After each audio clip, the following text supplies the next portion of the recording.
কুকুরকে গোসল করানোর কারণে প্রাণ গেল ৩ যুবকের। শুনে অবিশ্বাস্য মনে হলেও কুকুরের গোসল নিয়ে এমন লঙ্কা কাণ্ডে অবাক সবাই। কুকুরকে গোসল করাতে অন্যের শ্যাম্পু ব্যবহার করায় প্রথমে মারামারি, এরপর হত্যা। সামান্য একটি ঘটনার এমন পরিণতিতে হতবাক এলাকাবাসী।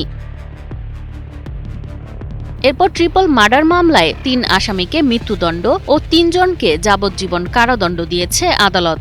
নোয়াখালী পুরাতন কলেজের পাশে রাজীব, ওয়াসিম এবং ইয়াসিনকে সুপরিকল্পিতভাবে গুলি করে হত্যা করার অপরাধে বিজ্ঞ আদালতের এই মামলায় আজকে রাষ্ট্রপক্ষ থেকে ১৯ জন সাক্ষ্য প্রদান করা হয়েছে এবং বিজ্ঞ আদালতে নিরঙ্কুশভাবে অপরাধীদের অপরাধ প্রমাণিত হয়। বিজ্ঞ আদালত ৩ জন আসামির ফাঁসির আদেশ দিয়েছেন এবং ২ জন আসামির যাবজ্জীবন কারাদণ্ড দিয়েছেন। ২০১৬ সালের ২১ মার্চ নোয়াখালীর মাইজদি বাজারের পুরাতন কলেজ পুকুরে কুকুরকে গোসল করানোকে কেন্দ্র করে বিরোধের সূত্রপাত। অভিযোগ, কুকুর গোসল করানোকে কেন্দ্র করে প্রথমে মারামারি হয়, পরে ওই ঘটনা নিয়ে সালিশ বৈঠক বসলে সেখানে ফের উত্তেজনা তৈরি হয়। ছবি বাদী হয়ে ব্যাঙ্গবাজার থানায় একটা হত্যা মামলা দায়ের করে ফজলুল হুদা রাজীব, ওনার ছেলে, এবং সাইফুল ইসলাম, ওয়াসিম ও ইয়াসিন, এই ৩ জনকে হত্যা করা হয়।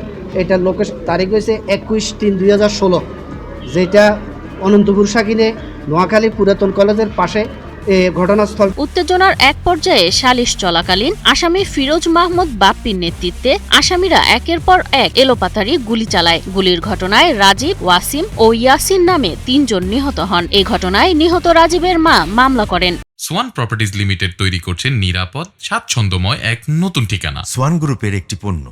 পূর্বকল্পিতভাবে একটা কুকুরকে গোসল করানোর কেন্দ্র করে একটা সালিশে এরা আসামি ওমর নাসির সাজু পালাতক, আর ওমর সুলতান, শরীফ সুলতান, কুদরতুল্লাহ ও সৌরভ, এরা সহকারে ৮ জন এই ঘটনা অভিযুক্ত হয়।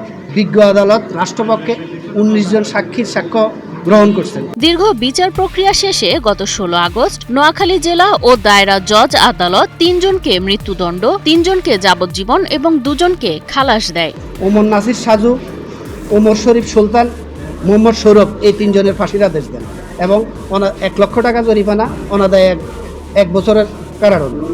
আইনে কোনো ব্যত্যয় ঘটে নাই এবং আদালত যথাযথভাবে সিদ্ধান্ত দিয়েছেন এবং রায়টি যথাযথভাবে হয়েছে এবং মৃত ব্যক্তির ওয়ারিশগণ সঠিক এবং ন্যায় বিচার পেয়েছে আমি মনে করি। এদিকে রায়ে সন্তোষ প্রকাশ করেছেন বাদীপক্ষ ও রাষ্ট্রপক্ষের আইনজীবীরা। ৩ টাকা হত্যা করেছে। আপনি রায়ে খুশি? হ্যাঁ, আমি এই রায়ে সন্তুষ্ট, আলহামদুলিল্লাহ। পর্যন্ত রাষ্ট্রপক্ষের সাথে আমি সহযোগিতা করেছি, পরিচালনা করেছি। এই মামলার রায়ে আমরা সন্তুষ্ট। জলদি আমরা এই রায়ে সন্তুষ্ট আছি। এই রায় যেন দ্রুত কার্যকর হয়।